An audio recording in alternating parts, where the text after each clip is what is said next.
Bueno, mis hermanos,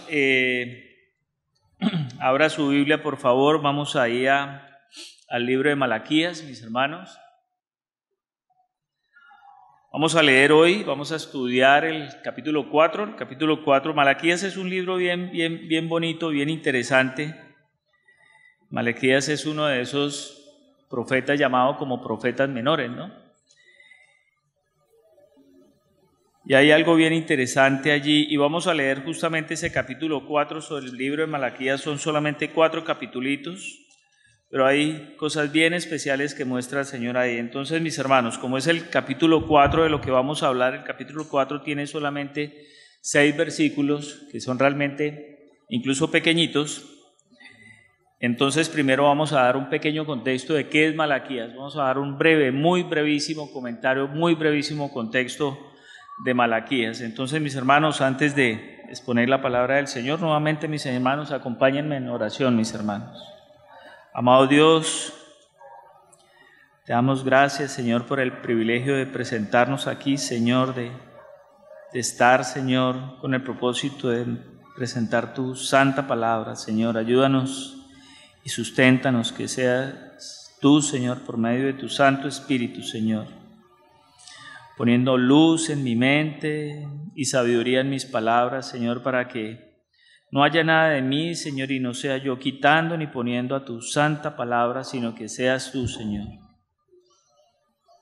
guiando a la iglesia, Señor, y que sea tu palabra, Señor, tanto en mí como en todos los hermanos, haciendo el trabajo que tú necesitas, Señor. Prepárame, Señor, y prepara también a nuestros hermanos para recibir esta santa palabra. Nos confiamos, Señor, en tu Santo Espíritu para que así sea, amado Dios. Te lo pedimos en el nombre de Jesús. Entonces, hermanos, de manera rápida vamos a ver un pequeño contexto histórico. Yo sé que Malaquías en algún momento, hermanos, nosotros hemos pasado por Malaquías, ya sea porque lo hayamos leído completo, en los 4 capitulitos, o incluso porque lo hayamos leído de manera parcial, pero yo sé que todos en algún momento hemos pasado por Malaquías, incluso porque allí Malaquías tiene un texto que ha sido de bastante conflicto, ¿cierto? Lo vamos a revisar hoy. Nuevamente nosotros habíamos hecho en algún momento cuando estuvimos explicando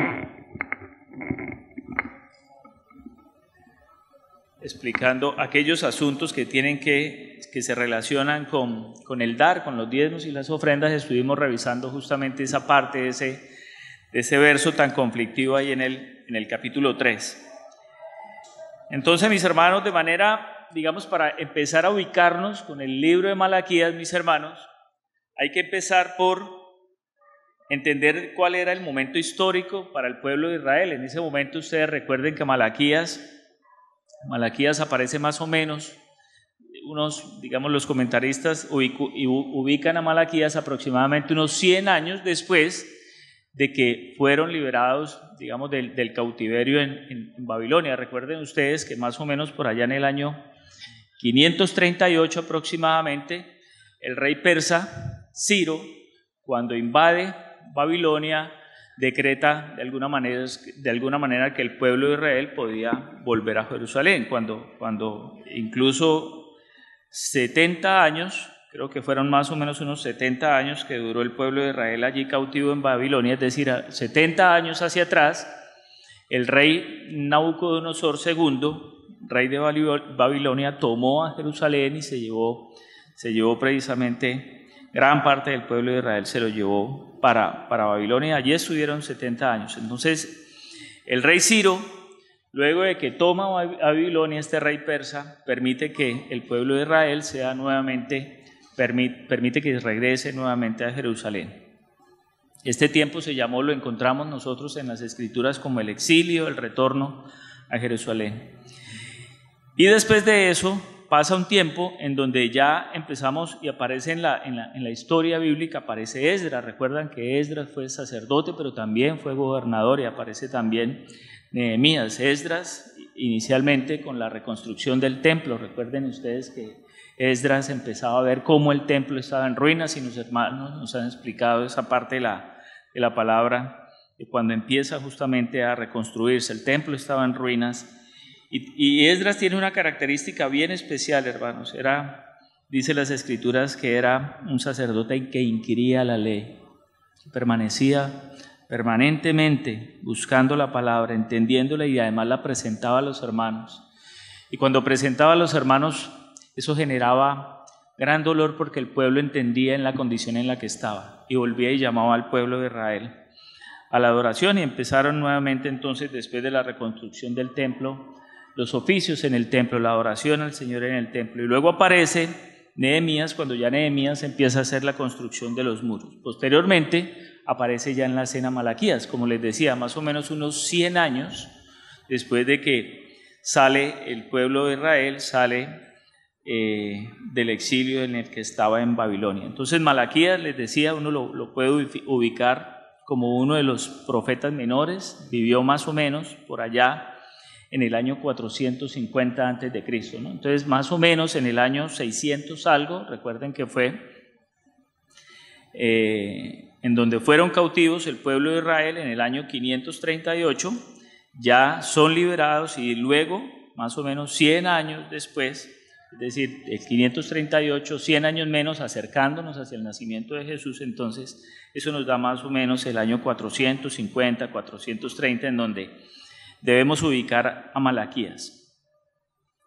Y había una condición especial, muy especial en el pueblo de Israel, que usted la puede leer justamente y de qué ha venido sucediendo, qué características tenían ahí en el pueblo de Israel, y lo podemos ver justamente con Esdras, y lo podemos ver cómo estaba el pueblo de Israel con Nehemías, pero allí estaba pasando algo bien especial, y lo voy a leer un comentario que me pareció resume de manera muy bien cuáles eran, en qué estado estaba justamente el pueblo de Israel por esta época cuando estaba Malaquías. Dice J.G. Baldwin, que entre otras cosas es una mujer, me causó bastante curiosidad porque es una mujer inglesa que escribió este libro más o menos por allá en 1930, una mujer inglesa que leía bastante, dice lo que alcancé a leer, que leía muchísimo y que de hecho se preparó mucho hasta que llegó a ser directora de un instituto en una prestigiosa universidad en Inglaterra.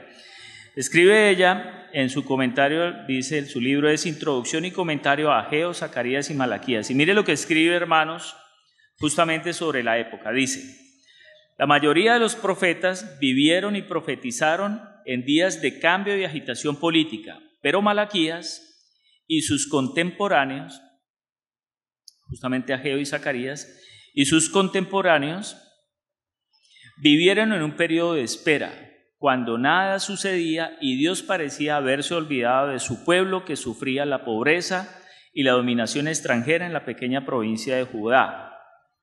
Zorobabel y Josué, a quienes Ageo y Zacarías eran esos profetas también de la época, y mire qué hicieron Ageo y Zacarías. Ageo y Zacarías habían señalado como los hombres escogidos de Dios para la nueva era, pero habían muerto. Entonces mire cómo estaba, de alguna manera, a nivel de liderazgo, digamos, de esas personas que dirigían al pueblo de Israel en ese momento, esos dos líderes que habían sido señalados por Zorobabel y Josué, Ageo y Zacarías ya habían muerto. Y dice, habían muerto para la época. El templo había sido terminado, sí, pero nada extraordinario había sucedido que indicara que la presencia de Dios había regresado para llenarlo de gloria, como Ezequiel había dicho que sucedería. El tiempo de los milagros había pasado con Elías y Eliseo. La rutina de las ceremonias religiosas continuó, pero sin entusiasmo. ¿Dónde estaba Dios? ¿Dónde estaba el Dios de vuestros padres?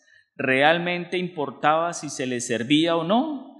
Las generaciones pasaban, las generaciones de la época, recuerden que estamos hablando de esas características de la época, dice, las generaciones pasaban sin recibir las promesas y muchos estaban perdiendo la fe. Entonces, mis hermanos, ahí podemos ver más o menos cuáles eran las características del momento en el que está Malaquías, porque tenemos que entender por qué habla Malaquías, cuál fue el propósito de este libro justamente en la historia del pueblo de Israel. Entonces, en esa época, pues, como lo comenta aquí, esta señora J.G. Baldwin dice, era un periodo de espera. Ya eran casi los últimos profetas, Ageo, Zacarías y Malaquías. Eran casi que ya los últimos profetas. Nada extraordinario sucedía. Ya al pueblo de Israel no les parecía nada extraordinario porque habían dejado de pasar los grandes portentos, las grandes maravillas de aquellos grandes profetas. Ya no los veían, ¿cierto? Entonces para el pueblo de Israel nada extraordinario sucedía. Ya no eran comunes esos milagros, esas grandes hazañas de estos profetas. Había pruebas en el pueblo de Israel, claro, lo dice aquí, había pobreza, había dominación en Judá y parecía, aclaro la palabra parecía, que Dios ya no estaba con el pueblo. Los líderes incluso de este pueblo, que habían sido mencionados, descritos por Zorobabel y Josué, ya no estaban vivos. Y a pesar de que había un templo, mis hermanos, a pesar de que allí se habían recuperado los oficios sacerdotales y se oficiaba en el templo, estos rituales ya eran continuos, pero como dice la comentarista, los sacerdotes no oficiaban con entusiasmo. Pues a pesar de eso, incluso en esa crisis, también había una crisis también de liderazgo, de aquellos que debían de alguna manera ser quienes llevaban al pueblo de Israel, ¿cierto?, al arrepentimiento y que presentaban oficios en la casa del Señor, en el templo. Entonces, en conclusión, el pueblo se preguntaba ¿dónde estaba Dios? Los sacerdotes ya no consideraban importante su servicio. Ya para ellos como que el servicio en la casa del Señor, el servicio en la casa de Dios, en el templo, pareciera que ni siquiera era importante, o por lo menos no percibían que ya fuera importante para Dios. Ya no tenían en espera las promesas. Ellos tenían promesas, pero ya no las esperaban. Se había perdido la fe, mis hermanos. Cuando vemos que dicen los sacerdotes ya no consideraban importantes sus sacrificios, mis hermanos, vemos ahí justamente en Malaquías 1:8, recuerden ustedes, si no lo han leído, venga, lo leo rápidamente aquí. Malaquías 1:8 dice, y cuando ofrecéis el animal ciego para el sacrificio, ¿no es malo? Recuerden que ¿quién ofrecía los animales para el sacrificio? El pueblo, pero los llevaba los sacerdotes. Entonces el pueblo ¿cómo llevaba los sacrificios? Dice aquí que ofrecían animales ciegos y ahí abajo dice, asimismo, cuando ofrecéis el cojo o el enfermo. Entonces el pueblo, mire, gracias, el pueblo, mire cómo había ya perdido de alguna manera ese amor por el Señor y ya ni siquiera presentaban los sacrificios adecuados como era debido delante del Señor. Ya presentaban sacrificios de cualquier manera, lo ciego, lo malo, lo último que quedaba. Ya no había un amor por el Señor, no había un amor por Dios y presentaban cualquier cosa. Pero miren la crisis de liderazgo que había en esos sacerdotes que también eso mismo recibían. No había un sacerdote que dijera, eso no lo podemos recibir, el Señor quiere que tengamos un cordero sin mancha. Perfecto, ¿no? Ellos ya también recibían un sacrificio de cualquier manera. Entonces había también allí esa crisis de liderazgo. Entonces, hermanos,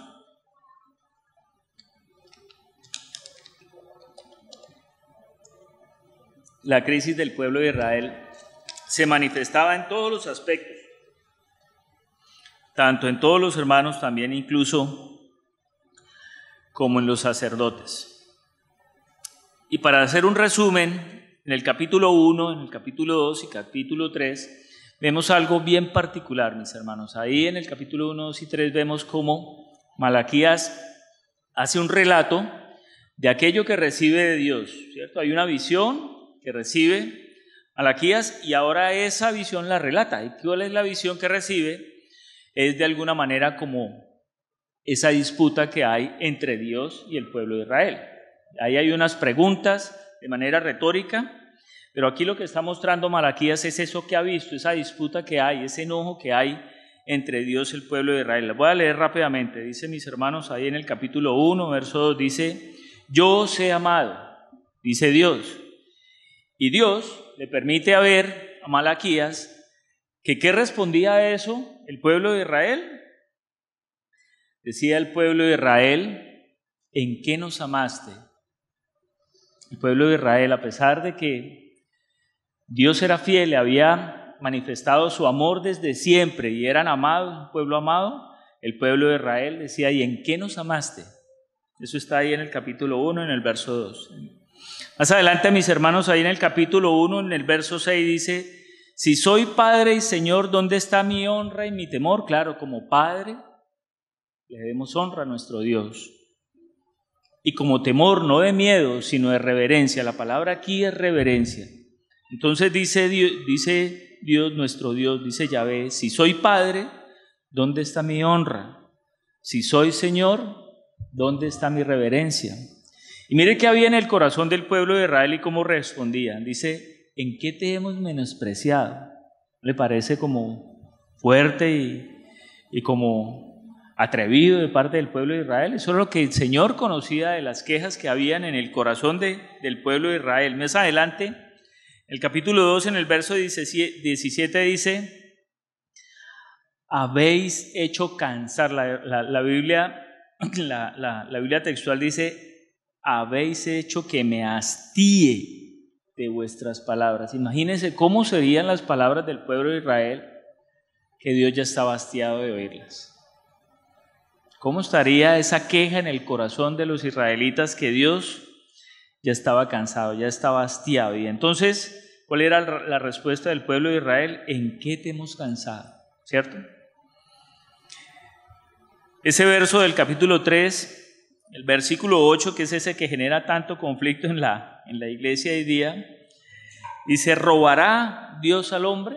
Allí la traducción, la palabra que mejor se debe utilizar es engañará o defraudará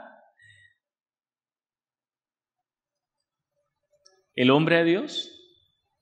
¿Y por qué utiliza estas palabras? Recuerden que era lo que estaba llevando el pueblo de Israel a los sacrificios. Estaban llevando lo ciego, lo cojo, y por eso es que Dios estaba enojado. No porque estuvieran robando, como más de uno ha querido interpretar, sino porque los sacrificios que estaban llevando, que debían llevar el pueblo de Israel, era nada en consideración con la grandeza de nuestro Señor, con la grandeza del Padre que amaba y que cuidaba al pueblo de Israel. Llevaban cualquier cosa, lo malo, lo defectuoso, lo ciego, lo cojo, ¿cierto? Y por eso Dios les dice, ¿engañarás o defraudarás a Dios? Y encima mire la respuesta del pueblo de Israel, ¿en qué te hemos robado? ¿Cierto? Vuestras palabras contra mí han sido violentas. Claro, mire cómo contestaban de una manera airada, de una manera grotesca el pueblo de Israel. Y dice ahí en el capítulo 3:13, la respuesta del pueblo de Israel, lo que le permitió ver Dios a Malaquías es, ¿qué hemos hablado contra ti?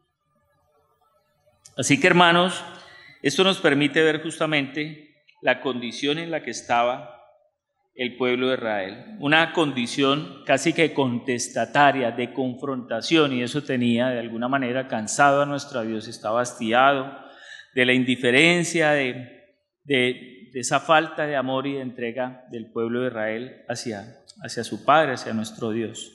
Entonces, mis hermanos, lo que nos muestra justamente Malaquías a partir de allí, el capítulo 13, es cómo entonces viene juicio. Y viene juicio, y ahí viene ya a explicar Malaquías el juicio ya de manera profética, y eso es lo que vamos a ver ahora.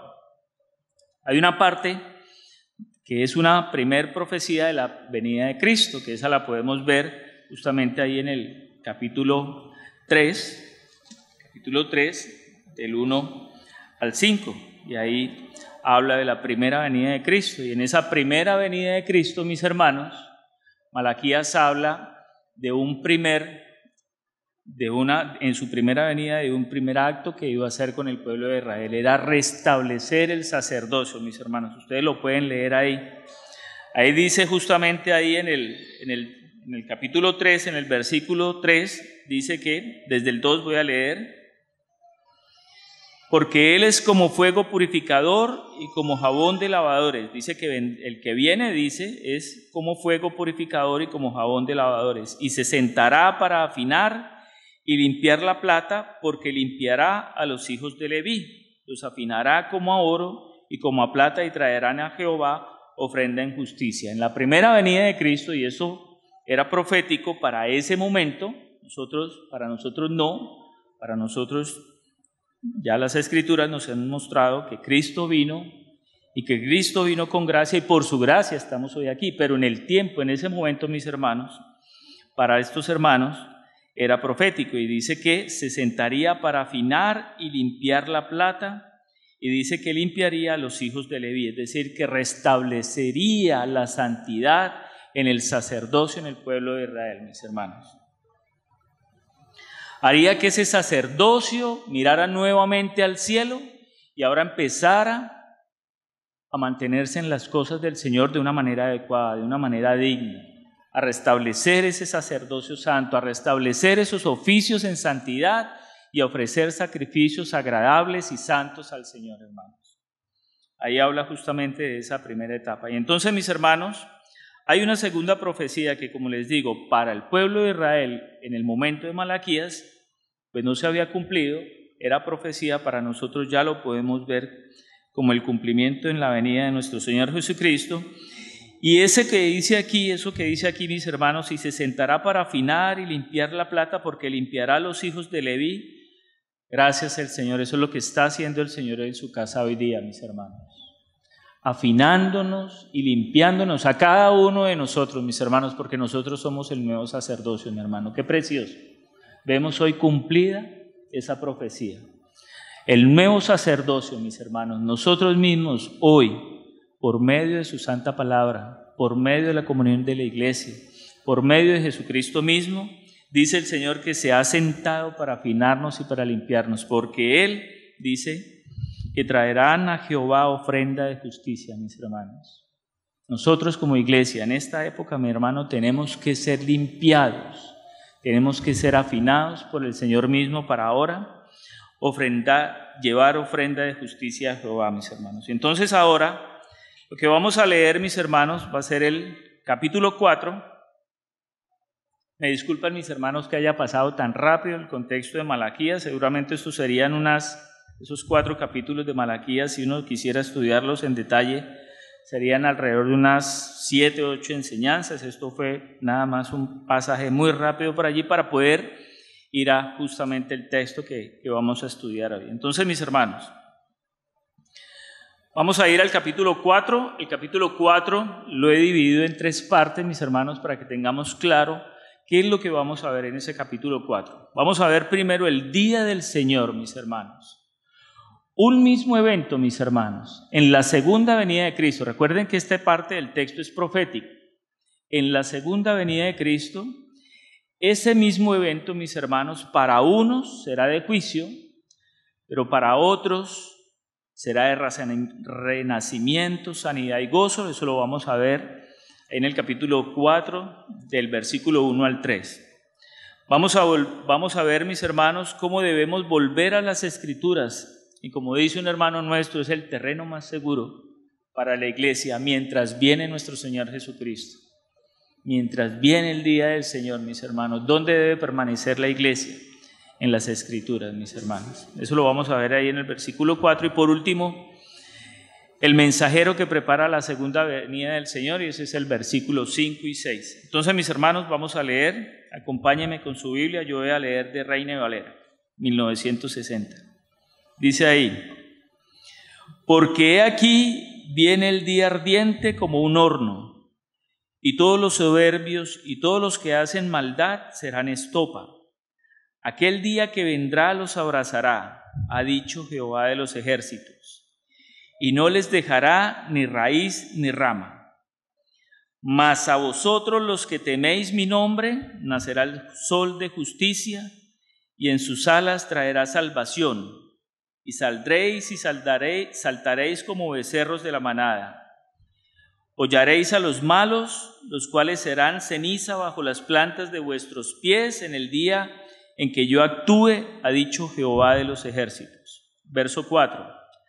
Acordaos de la ley de Moisés, mi siervo, el cual encargué en Horeb ordenanzas y leyes para todo Israel.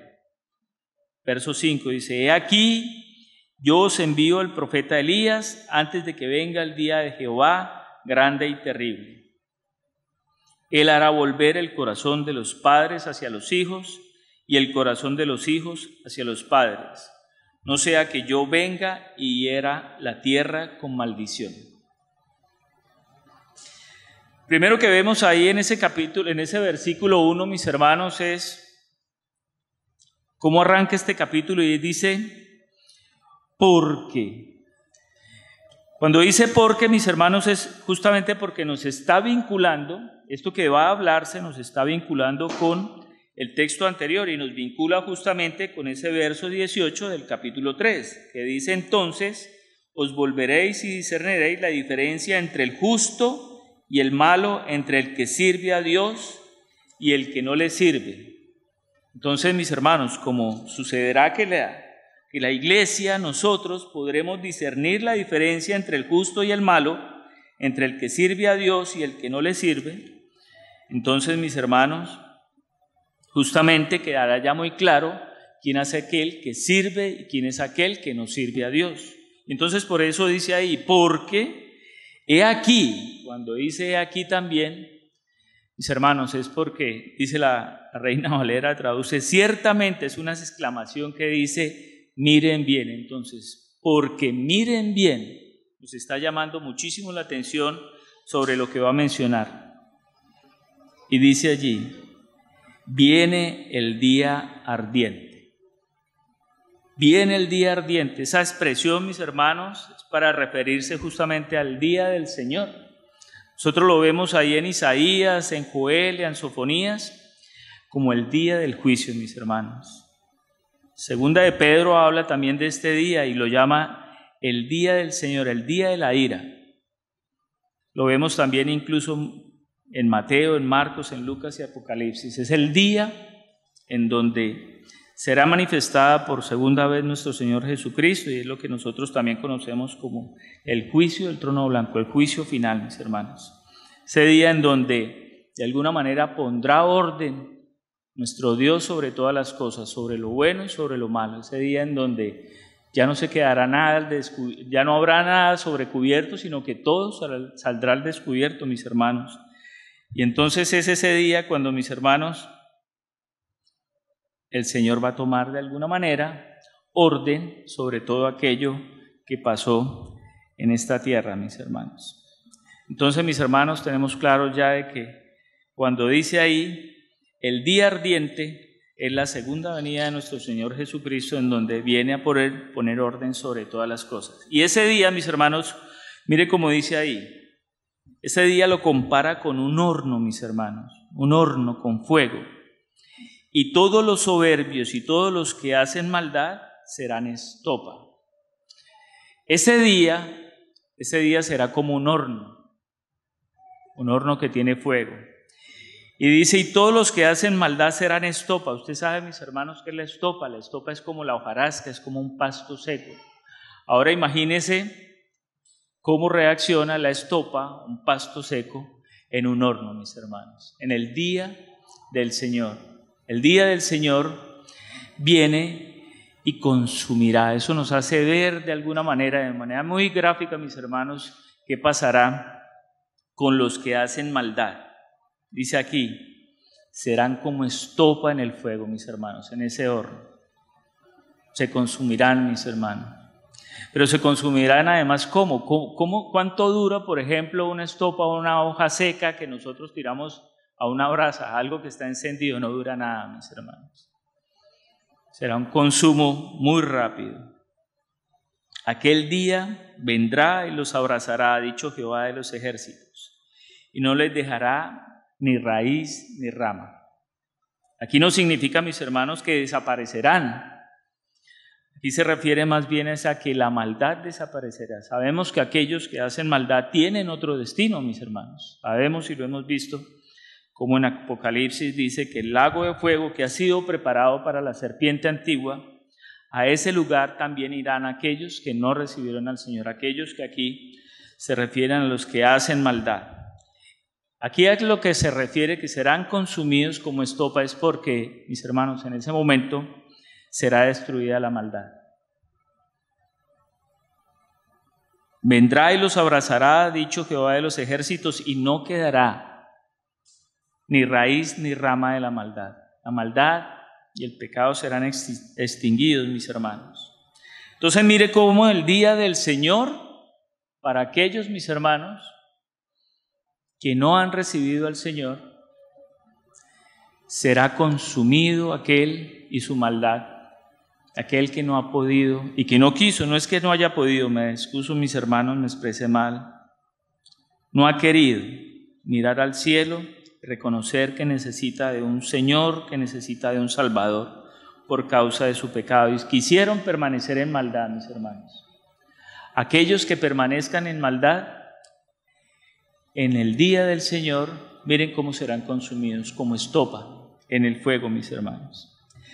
Pero mire lo que dice aquí más adelante en el verso 2, mis hermanos. Ese mismo evento, para aquellos que son los hacedores de maldad, en donde serán consumidos y serán consumidos con su maldad, mire qué dice aquí, qué precioso dice para la iglesia. Dice, mas a vosotros, los que teméis mi nombre, esos son la iglesia, mis hermanos, aquellos que han temido el nombre del Señor, temido de manera reverente, aquellos que han en su corazón recibido y reverenciado el nombre de Dios, aquellos que han reconocido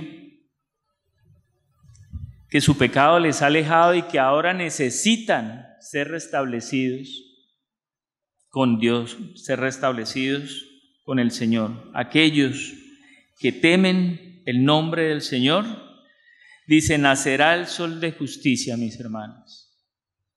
Ese nacerá nos hace pensar como cuando pasa una noche, mis hermanos, borrascosa, que ha pasado una noche llena de muchas cosas, seguramente de tiniebla, pero nosotros tenemos esa esperanza, mis hermanos. Aquellos que tememos al Señor, aquellos que hemos recibido al Señor, tenemos esa esperanza de que nacerá un sol de justicia, que pondrá en orden todas las cosas. Y aquellos que hemos amado al Señor, dice algo aquí especial que tiene que llenarnos de consuelo a todos nosotros en la iglesia, mis hermanos. Nacerá el sol de justicia. Ese nacerá es como cuando en la mañana surge ese sol que empieza a abrazarnos, mis hermanos, y que con su calidez nos abraza y nos arropa, mis hermanos. Aquellos que han temido al Señor, tenemos la esperanza de que la mañana llegará y que el sol nos abrazará. Y mire lo que dice ahí en la segunda parte, y en sus alas traerá salvación. No la salvación que trae el perdón, mis hermanos, nosotros ya hemos sido salvos. Aquí la salvación, ¿sabe a qué se refiere, mis hermanos? A la sanidad que necesita la iglesia, que necesita el pueblo de Dios, mis hermanos. A la sanidad porque como ya no habrá pecado, como ya no habrá maldad, mis hermanos, en ese momento seremos sanados, mis hermanos. Qué bendición. Qué bendición que todo ese dolor que la iglesia en algún momento y ese sufrimiento y ese padecimiento que en algún momento tuvo que pasar la iglesia, en ese momento será bendecida, mis hermanos. En ese momento el Señor traerá descanso, traerá consolación de ese daño físico, dice aquí, y será sanada del pecado. En consecuencia, la iglesia, mis hermanos, mire qué es lo que dice ahí tan precioso para terminar este verso 2. Y saldréis y saltaréis como becerros de la manada, mis hermanos. ¿Usted ha visto cuando usted tiene un animalito encerrado, mis hermanos? Y cuando usted lo libera, ¿cómo se pone de contento ese animalito? ¿Cómo brinca ese animalito? Los hermanos que trabajan con ganado, los hermanos que tienen animalitos, los hermanos que tienen perritos, cuando llega el amo a su casa, ¿cómo se ponen los perritos? Se llenan de júbilo y de alegría, mis hermanos. Así seremos nosotros, mis hermanos, la iglesia. Cuando veamos ese sol de justicia resplandeciente que pondrá orden sobre todas las cosas, mis hermanos, y que seremos sanados por ese sol de justicia, porque ya no habrá maldad, ya no habrá queja en nosotros, ya no habrá ningún tipo de dolor físico, y veamos a nuestro Señor, ¿cómo seremos, mis hermanos? Llenos de júbilo, dice aquí, como becerros saltaremos, becerros de la manada, gozosos, mis hermanos. Entonces, mis hermanos, veíamos aquí, les decía yo, esa primera parte en donde ese momento en la segunda venida del Señor, mis hermanos, para unos, para aquellos que no temieron el nombre de Dios y que no aceptaron que necesitaban por su condición. Mis hermanos, para esas personas, mis hermanos, será de juicio y de consumo. Serán consumidos, mis hermanos. Pero para la iglesia, mis hermanos, ese mismo evento traerá calor, abrigo, júbilo, gozo y sanación, mis hermanos. Qué precioso. Dice ahí en el verso 3, mis hermanos: hollaréis a los malos, los cuales serán ceniza bajo las plantas de vuestros pies. En el día que yo actúe, ha dicho Jehová de los ejércitos. Y eso tiene que ver mucho con una figura. Recuerden, mis hermanos, que los caminos de antes no son como los caminos que tenemos hoy día, pavimentados, limpiecitos. Eran caminos en tierra. Y en esos caminos se tenía la costumbre de poner las cenizas. Entonces, cuando pasaban las personas por allí, quedaban las cenizas bajo los pies. A eso se refiere justamente aquí, es esa figura de la que está hablando. Y dice entonces que la iglesia sería como aquel que pasa por encima ahora, y esa maldad que quedó ya vuelta ceniza quedará bajo nuestros pies, mis hermanos. Ya no tendremos, ya será restablecida todas las cosas, y ya nosotros ya no tendremos esa opresión sobre los hacedores de maldad. Ya esa parte también fue puesta en orden, y ahora todo eso quedará bajo los pies, bajo la planta de los pies de la iglesia, de aquellos que temieron al Señor. Y eso sucederá justamente el día en que actúe el Señor.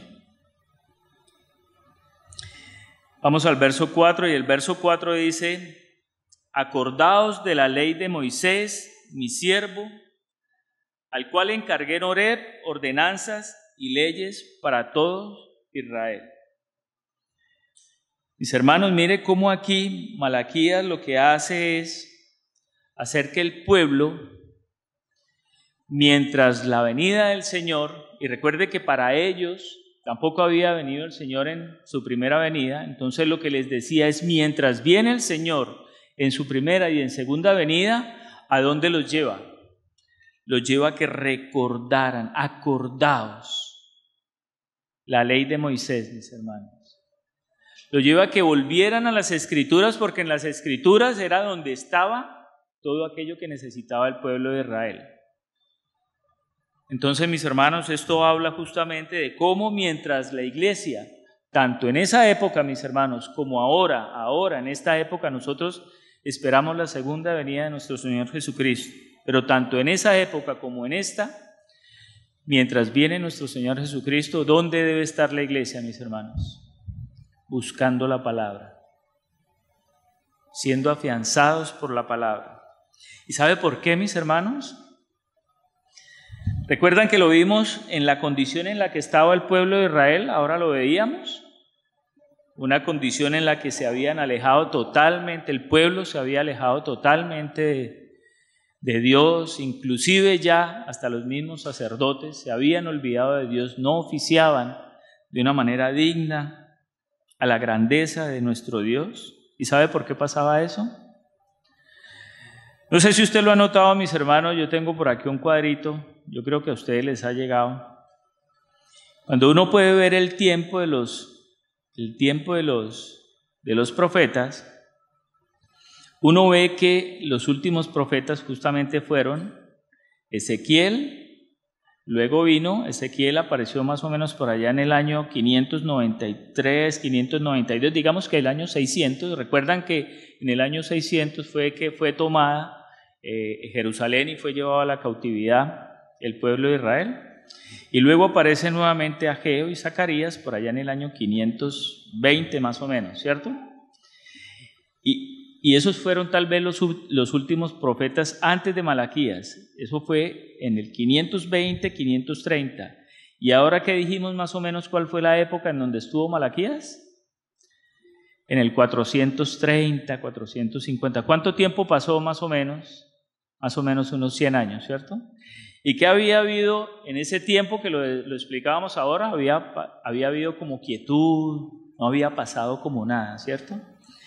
Mis hermanos, eso me hacía reflexionar mis hermanos, ¿Cuántas generaciones pasan más o menos en 100 años? Más o menos unas 3 generaciones en 100 años. 3, 4 generaciones, ¿cierto?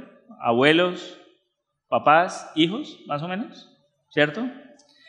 Mis hermanos, ¿usted por qué cree que los israelitas, cuando estuvo Malaquías, se habían alejado del Señor? Habían dejado de buscar la palabra. El último que abría, seguramente, las Escrituras fue Esdras, 100 años atrás. Y el pueblo había dejado de buscar las Escrituras, había dejado de reunirse seguramente a buscar de las Escrituras. Y por eso es que justamente aquí la exhortación de Malaquías es que se acuerden de la ley, vuelvan a buscar la ley. Seguramente 3 o 4 generaciones, mis hermanos, que ya no buscaban las Escrituras. ¿Y usted sabe qué pasa cuando usted deja de ir a las Escrituras? Usted se va enfriando, mis hermanos. ¿Y usted sabe qué pasa cuando deja de buscar las Escrituras? Su esposa se va enfriando, mi hermano. Su esposo se va enfriando. ¿Y usted sabe qué pasa cuando dejan de abrirse las Escrituras en la casa? Sus hijos no ven testimonio del Hijo de Dios en su casa, mis hermanos. Entonces esa generación que viene ahí tampoco abre las Escrituras. Y cuando ellos tengan hijos, ¿qué va a pasar? Menos se abren las Escrituras, y eso era lo que estaba pasando en el pueblo de Israel. No iban a las Escrituras. Por eso es que aquí la exhortación es que en esas generaciones se había dejado de buscar a Dios por medio de las Escrituras. Los oficios que se hacían en el templo, incluso esos sacerdotes, también habían olvidado a Dios. Y el pueblo de Dios se había olvidado de Él porque no iban a las Escrituras. Esa exhortación nos hace pensar eso, mis hermanos. ¿Cómo va pasando de generación en generación? Vamos permitiendo que se olvide el Señor si nosotros no le buscamos por medio de las Escrituras, mis hermanos. Por eso esa exhortación aquí, a volver a la palabra, la cual fue encargada en Horeb, en ordenanzas y leyes para todos. Si el pueblo de Israel, padres, hijos y las generaciones sucesivas estuvieran consultando, buscando al Señor en la palabra, hubieran sabido cuáles eran las ordenanzas de Dios, hubieran actuado de acuerdo a las enseñanzas y a las ordenanzas de Dios, pero lo habían olvidado, mis hermanos, porque ya no iban a la palabra. Entonces, mis hermanos, siguiendo el profeta Malaquías, ahí en el verso 5, dice: He aquí, yo os envío al profeta Elías, antes que venga el día de Jehová grande y terrible. Recuerde que estamos hablando de la segunda venida del Señor. Ahí antes, justamente en Malaquías también, mis hermanos, en el capítulo 3, se habla justamente también a He aquí, capítulo 3, 1, dice: He aquí, yo envío mi mensajero, el cual preparará el camino delante de mí, y vendrá súbitamente a su templo el Señor a quien vosotros buscáis, y el ángel del pacto a quienes deseáis vosotros. He aquí viene, ha dicho Jehová de los ejércitos. Ahí claramente, pues, mis hermanos, es la primera venida del Señor. Y mire que en la primera venida del Señor, el Señor decía aquí, en la profecía de Malaquías decía: yo envío mi mensajero, ¿cierto? Y ese mensajero figura más o menos con lo que se acostumbraba en la época. Cada vez que había una visita de un rey, se enviaba primero un mensajero, mis hermanos. Y este mensajero tenía un propósito: anunciar al que iba a venir. Ese era el primer propósito, pero también tenía un segundo propósito, y era preparar la venida de ese rey, ¿cierto? Entonces, ¿en qué consistía esa preparación? Pues hacer todos los preparativos, anunciar que venía uno y que debía dársele entonces gloria y que debía dársele el honor y que debían todos estar preparados porque era un rey. Entonces, mis hermanos, dice aquí: yo envío mi mensajero. Y en la primera venida de nuestro Señor Jesucristo, pues ese mensajero fue Juan el Bautista, ¿cierto? Y de hecho las Escrituras lo registran, y el mismo Jesús. nos muestra que fue ese mensajero que preparó la venida del Señor en gracia, no esta segunda venida, que la segunda venida de nuestro Señor no va a ser en gracia, sino en juicio, pero Juan el Bautista fue aquel que preparó la primera venida de nuestro Señor Jesucristo. Eso está, lo podemos ver ahí en Mateo 11, versículo 4, Mateo 17, del 10 al 13. Se refería justamente aquí al Bautista. Pero aquí, mis hermanos, aquí está hablando de la segunda venida de nuestro Señor Jesucristo, y para la segunda venida de nuestro Señor Jesucristo también será enviado un mensajero. Y aquí dice algo bien interesante. He aquí yo os envío al profeta Elías, antes que venga el día de Jehová grande y terrible. Sobre este texto hay también mucha discusión, estuve revisando también muchos comentarios, mis hermanos. Hay unos autores que creen que efectivamente vendrá Elías. Hay otros autores que dicen, así como en la primera venida no vino Elías, sino que vino Juan el Bautista, pero que vino con el poder de Elías, lo dice ahí justamente en Mateo. Aquí sucederá igual, no es que vaya a venir literalmente Elías, pero hay unos hermanos que creen que vendrá uno con el poder de Elías. Pero hay algo bien interesante, voy a leerles este comentario, mis hermanos, de estos autores. Estos señores se llaman Jamieson, Fawcett y Brown, son tres coautores que escribieron este libro que se llama Comentario Exegético y Explicativo de la Biblia, cuando está explicando justamente este texto. Y dicen ellos, el futuro precursor del Mesías en su segunda venida puede ser un profeta o un número de profetas revestidos con el poder de Elías, los cuales, como defensores celosos de la ley, revestidos con el espíritu de Moisés, pueden ser los anunciadores a quienes se alude aquí y en Apocalipsis. Las palabras antes de que venga el día terrible de Jehová muestran que Juan no pudo ser el único, porque él vino antes de la venida en Cristo en gracia, no antes de su venida en juicio. Entonces mire lo que dicen estos autores, mis hermanos. Y saben, mis hermanos, yo tiendo a creer que tiene mucho sentido, mis hermanos. ¿Sabe por qué? ¿No es que Dios dijo que vendría a restablecer el sacerdocio? Y ese sacerdocio está siendo purificado y limpiado. Entonces, mis hermanos, es la iglesia misma la que tiene, eso pienso yo, mis hermanos. Es posible que sean varios profetas o uno revestido con el poder de Elías, así como pasó con Juan el Bautista. Pero también tiendo a creer, mis hermanos, que es la misma iglesia la encargada de anunciar la segunda venida de nuestro Señor Jesucristo. Con el poder de Elías, con el poder del Espíritu Santo, mis hermanos. Somos nosotros los encargados de hacer anunciación y de preparar la segunda venida del Señor, mis hermanos. Y mire lo que dice, y hará volver el corazón de los padres hacia los hijos y el corazón de los hijos hacia los padres. Ya sea estos profetas, mis hermanos, o ya sea la iglesia, la preparación que tiene que hacer para la segunda venida de nuestro Señor Jesucristo es volver el corazón. Y cuando dice aquí de padres hacia hijos y de hijos hacia padres, se está refiriendo a la humanidad, mis hermanos. Aquí tenemos una tarea, la iglesia tiene una tarea, y es hacer volver a la humanidad, hacer reflexionar a la humanidad de que viene nuestro Señor Jesucristo, y ya no viene en gracia, viene en juicio, y que es tiempo de arrepentirse, mis hermanos.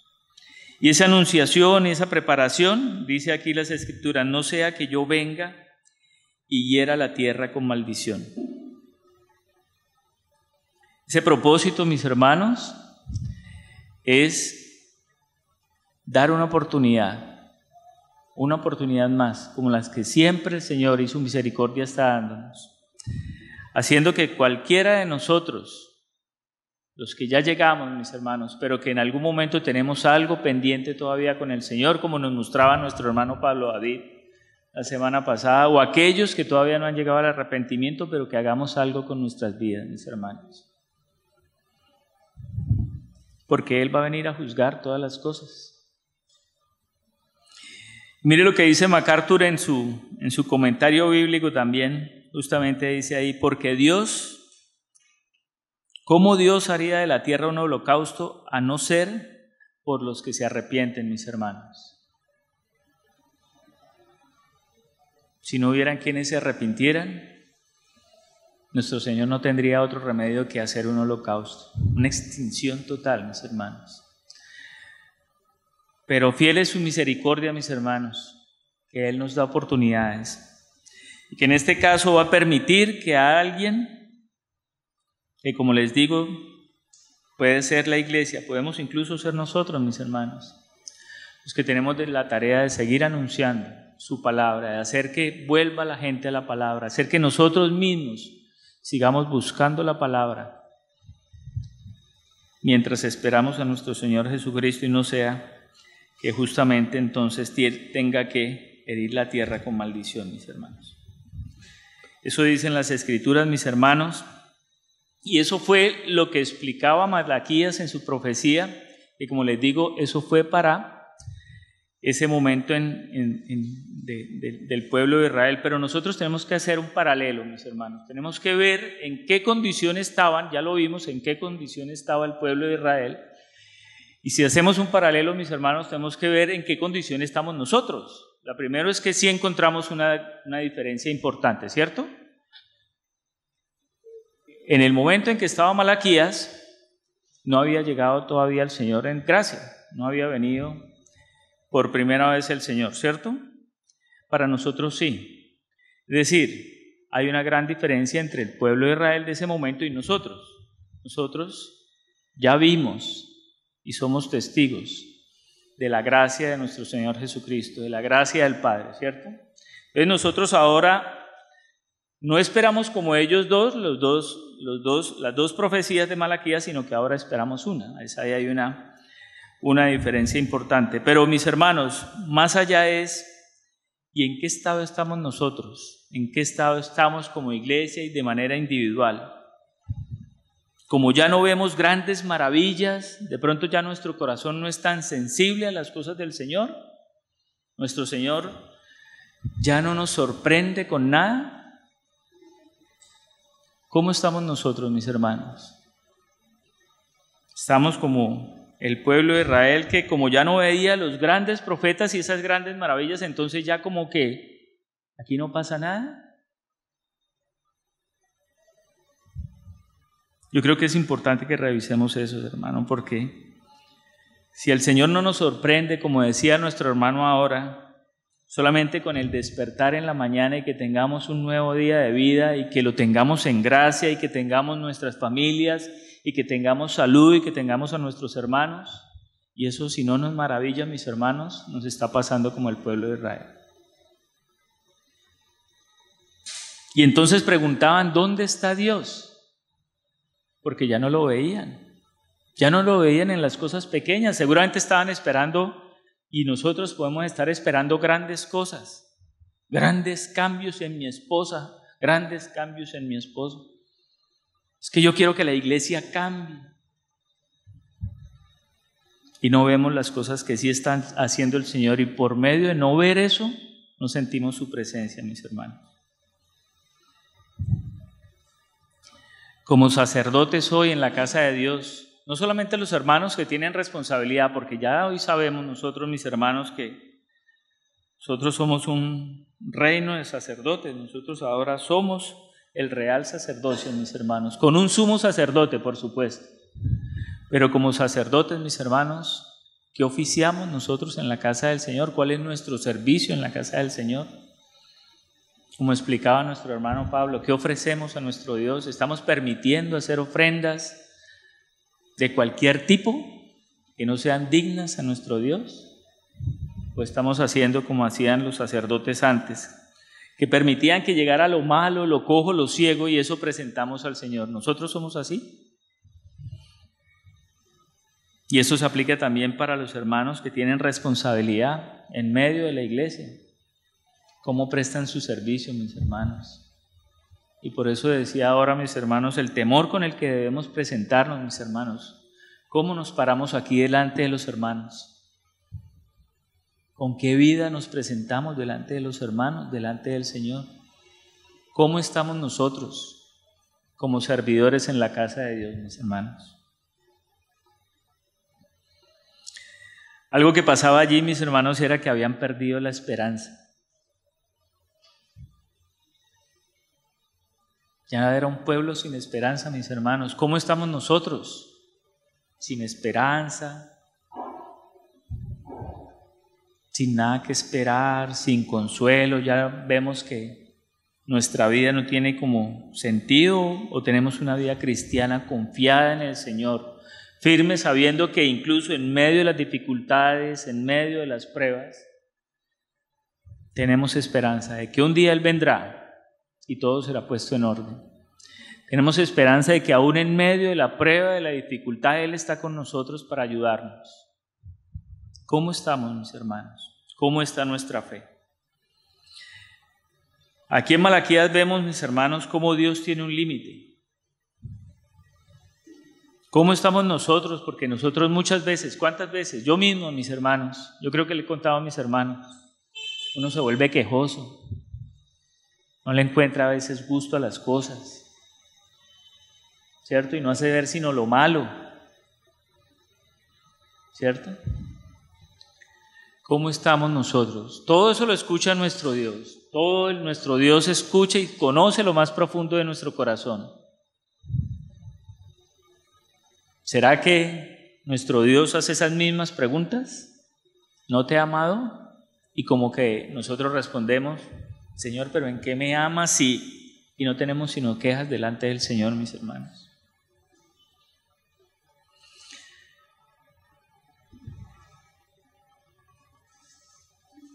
Mientras Cristo llega, mis hermanos, ¿en qué debemos estar, mis hermanos? Toda la iglesia.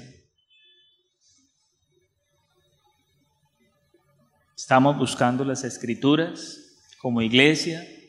Estamos buscándola con la iglesia. Estamos buscándola de manera individual en nuestras casas. O a lo mejor estamos permitiendo que nuestros hijos vean que nosotros no vamos a las Escrituras, que no buscamos del Señor, que no estamos en comunión con los hermanos. Entonces lo que estamos permitiendo es que la siguiente generación, nuestros hijos, no busquen al Señor. Y si nuestros hijos no ven eso en nosotros, no lo van a hacer. Y los hijos de nuestros hijos muy probablemente van a ser muy parecidos a lo que pasó en esa época cuando Malaquías profetizó de esta manera, mis hermanos. Tenemos una gran responsabilidad de ser de testimonios, hermanos, de testimonio en nuestras casas, para que las generaciones, para que nuestros hijos vean eso en nosotros, puedan conocer a un Dios vivo en nuestras casas, mis hermanos. En estos días hablaba con mi esposa, porque incluso ella me decía, no, pero es que fulanito es hijo de pastores. Pero ellos hoy están alejados del Señor. Claro, mis hermanos, no había una realidad allí y esos hijos no pudieron verla. Y como no había esa realidad, mis hermanos, se alejaron. Entonces imagínense estos hijos, los hijos de estos, ¿cómo serán? Totalmente alejados del Señor. Tenemos una gran responsabilidad en nuestras casas, mis hermanos, como padres, de estar abriendo las Escrituras, de estar buscando al Señor con nuestros hijos, para que ellos lo vean y para que ellos puedan ver el testimonio de la obra de Jesús en nuestras vidas. Que sea una obra real. Porque si no, mis hermanos, no van a conocer a Cristo, no va a ser real. Y se van a alejar. Y los hijos de ellos van a estar más alejados. Nosotros tenemos esa responsabilidad. Y como iglesia, mis hermanos, nosotros como familia, seguir buscando esos espacios de iglesia, mis hermanos. Mire qué maravilloso eso que están haciendo nuestros hermanos. Le damos gracias porque el Señor ha puesto eso en ellos. De trabajar con los niños, de trabajar con los jóvenes. Qué precioso ese regalo que ha dado el Señor a la iglesia, a nuestra localidad. de hacer que nuestros hijos, nuestros jóvenes busquen la palabra, mis hermanos. Nosotros como padres de esos jóvenes que están preparándose allí con nuestros hermanos, tenemos que estar muy pendientes y ayudar a esos hermanos. No simplemente entregarles la responsabilidad de allá le mando a mis hijos. Mis hermanos, tenemos que tener algo más de responsabilidad, estar preguntándole a los hermanos, hermano, ¿qué ha visto? Hermano, ¿cómo va mi hijo? ¿Cómo va mi hija? Hermano, ¿cómo puedo ayudarle? Hermano, ¿usted qué tema trató allá en su casa para yo venir y reforzarlo acá en mi casa, mis hermanos?